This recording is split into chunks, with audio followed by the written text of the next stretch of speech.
rights to all pretrial proceedings. The court considered each request separately.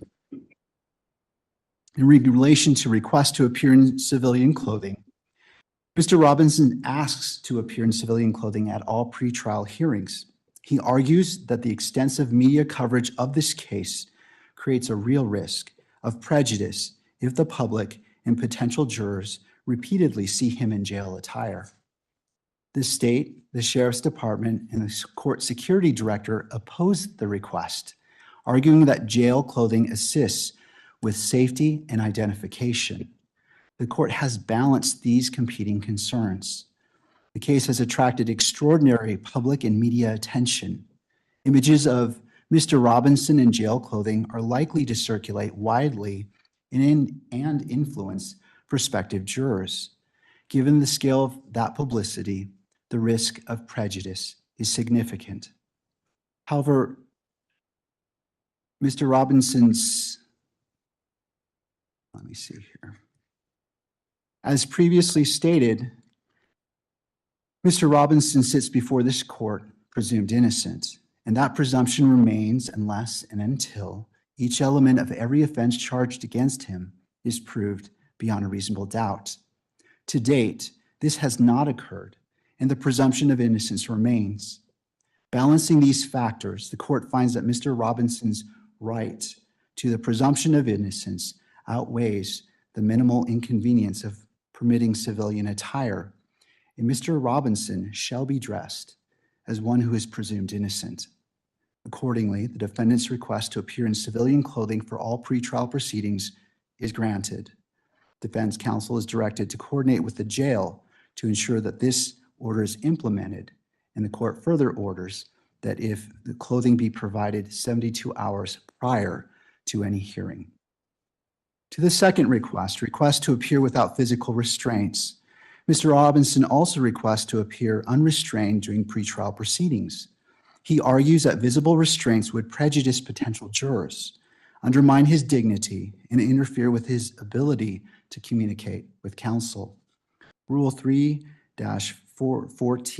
sub 9C of the Utah Rules of Judicial Administration requires that all in-custody defendants be restrained unless otherwise ordered by the court. The court recognizes that Mr. Robinson has no criminal history and no record of misconduct while in custody. However, the charges he faces are extraordinarily serious, carrying potential penalties of life imprisonment or death. The safety of Mr. Robinson, the attorneys, court staff, and the public must remain the court's highest priority. The emotional nature of these proceedings also raise the risk of disruption. Given these factors, the defendant's request to appear without restraint is denied. The court directs the sheriff's department to conduct an individualized assessment and use the least restrictive restraints necessary to maintain safety. If those restraints impede the defendant's ability to communicate with counsel or take notes, counsel may renew the motion. I wish now to also address the decorum and media restrictions. To mitigate any potential prejudice, the court will amend its standing decorum order. The media will be prohibited from photographing or visually recording Mr. Robinson's restraints and from photographing or recording him while entering, exiting, or standing in the courtroom. In making this amendment, the court has considered the factors in Rule 4-401.01 sub 2. This is a high-profile case with strong public interest. Restricting the recording of restraints strikes the proper balance between Mr. Robinson's right to a fair proceeding and the public's right to access and transparency. In conclusion, the court orders as follows. Defendant's motion to strike the sheriff's response is granted. Defendant's motion to appear in civilian clothing is granted. Defendant's motion to appear without restraints is denied.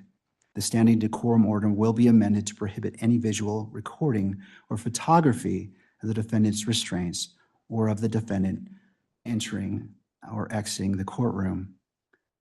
This constitutes the order of the court, and a written order and ruling will be published shortly. Both defense and prosecution have stipulated to vacate the October 30th hearing. Additional time is needed to complete discovery and to file motions addressing whether non-evidentiary hearings should be conducted virtually, whether to impose any blanket restrictions on cameras in the courtroom, and any other motions that may arise. This matter is set to return before the court on January 16th, 2026 at 1 p.m. and again on January 30th, 2026 at 1 p.m. Both hearings will be heard and held in person with Mr. Robinson present to address these issues. And that concludes the order of this court. Counsel, thank you for being here. Mr. Robinson, we'll see you on January 16th and January 30th at 1 p.m. Court is now in recess. Thank you.